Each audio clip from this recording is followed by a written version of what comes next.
Welcome to the Brennan IT Self-Service Password Reset tutorial.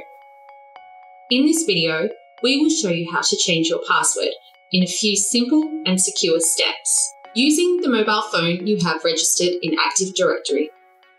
To reset your password, head to the Brennan IT Self-Service portal link below.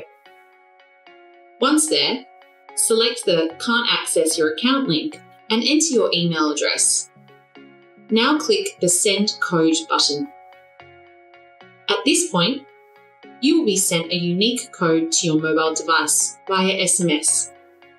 Once received, enter it into the field that has appeared on the portal and click on the Confirm Code button.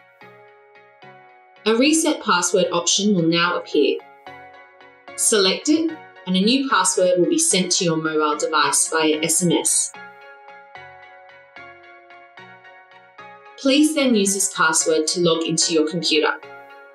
Upon successfully logging in, you'll be prompted to change your password. Just like that, your password has been reset in a matter of minutes. If the password reset is unavailable for you, please ask your business to engage your Brennan IT Service Delivery Manager to find out how to get you started. Thanks for watching. Goodbye.